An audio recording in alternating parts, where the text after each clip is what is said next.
Well, thank you for the letter, Abby, or the email. Yeah, we appreciate it. I'll try and keep you updated on my progression of the games when I get a chance to do them. Yeah, it'd be fucking great. All right, Dan, let's take you back to the mid 1600s England. Favorite place, I know. Specifically, Newcastle upon Tyne in northern England. And let's say, Dan, that you like to have the occasional drink or two or seven. Yeah. And what are you gonna do about it? What he's over there like, what's your point? You want to fight about it? Yeah. And you are by now pretty deep in. So much so that when you leave the pub, which was probably illegal in its own right, you stumble drunkenly down the road, yelling at pink elephants and pissing yourself. You are quickly wrangled up by the local constabulary and taken in. Now, if this was your first offense, or maybe even your second, you would be charged with public drunkenness and fined 5 shillings. But you, Dan, have been taken in more than a few times, and it's time to teach you a lesson. Naturally. Yes.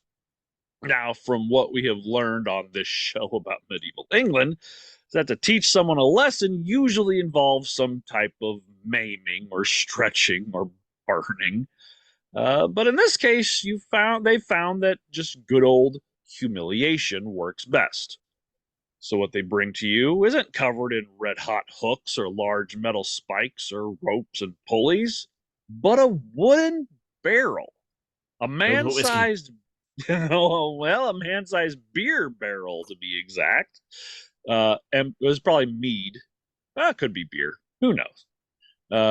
Empty with the lid off and a hole cut in the bottom and 2 on the sides, and possibly a sign tacked on the front and or back that says something along the lines of, I drink too much, or I was drunk. Probably and a good after old barrel for the good old classy stuff that is Newcastle Brown Ale. I wouldn't know. Yeah, it's not nice, but no offense, Newcastle. It's not nice. It's not me, no, but no. Now, after said barrel is brought to you, the opening slit over your body, your head and arms pulled through the holes, you are taken out into the street, probably in the morning after you sobered up enough to understand what shame is again. You are paraded around town, forced to shuffle around in front of all your fellow Newcastleians, if that's what they're, I don't know. Newcastleans? Newfies? Don't know. I don't know.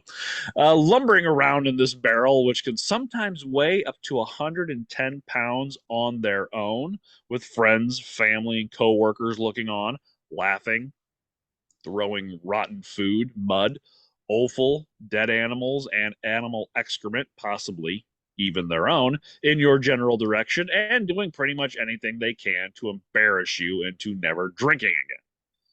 In case you don't know, offal is actually animal intestines. Oh, yeah, I knew that, all right, but good luck with that, boys. Bring on the barrel. Stop me. Yeah. Bring it on, bitches. Bring on the motherfucking barrel. Well, why was it illegal in the first place? Well, for that, we have to go back about another 100 years to the passing of the Alehouse Act of 1551, an act of Parliament of England that was passed in 1552 to control the, quote, abuses and disorders as are had and used in common alehouses. So pretty much keep people from drinking. So, yeah. And that would actually lay the foundation of modern licensing laws in the United Kingdom. So, before that, you didn't have to have a liquor license. Now you have to have a liquor license, which is pretty much just say, here, pay the government and they'll let you sell liquor. I mean, pay tax upon the tax that you're already paying on the alcohol? Exactly. That's all it is. Now, for the next 50 plus years, this act did little to nothing to deter the citizens of the UK from drinking in excess. It was a civil offense, which meant a small fine if caught. That is, until our old friend King James, the Bible guy, Yeah. We've spoken of him Wrote that before. really Yeah. famous. He rewrote that really famous book to include all of his favorite bits. That guy. Yeah, and he took out the bits he didn't like so much. Yeah. He rewrote a book that had already been rewritten 5 or 6 times in languages nobody read anymore. So, So basically, he did kind of. Well, I was going to say he kind of pulled a Tolkien on it in the sense that he released this book that was filled with all the stuff that he liked in it, and it had this entire backstory and all this load of stuff to do with this world that existed yeah. in bygone times, whatever the word is.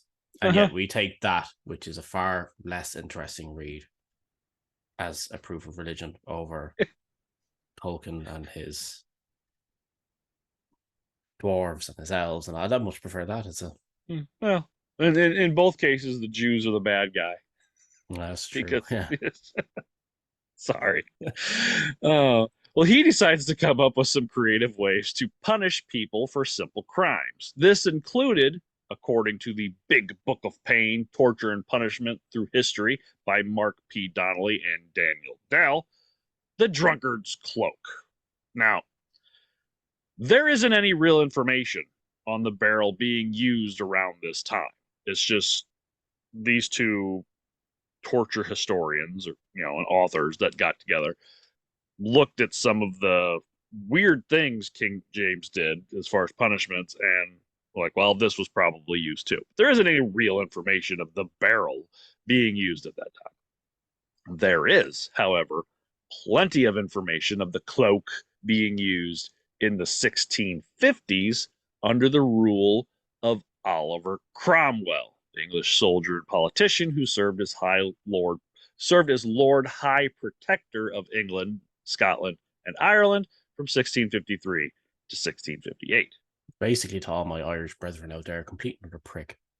Oh, yes, The infamous Cromwellian invasion. Yeah. He actually is in my notes to get his own fucking episode because he was a douche.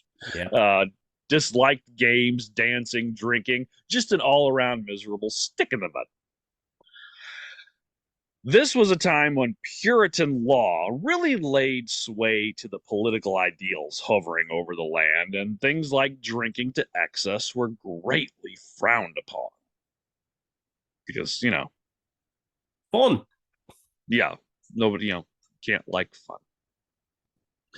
Also, most of the information that is out there focuses mostly on the area of Newcastle, so much so that the cloak has also been known as the Newcastle Cloak. Wow. Why? Yeah. Because it's a rough old area, so it is. It's full of drunkards and people who talk funny. The Newcastle accent's awfully funny. The Geordies. You should look them up if you haven't listened to them. They have an awfully funny accent, so they do. I didn't think about listening to their accent, but you're in for a good old time listening.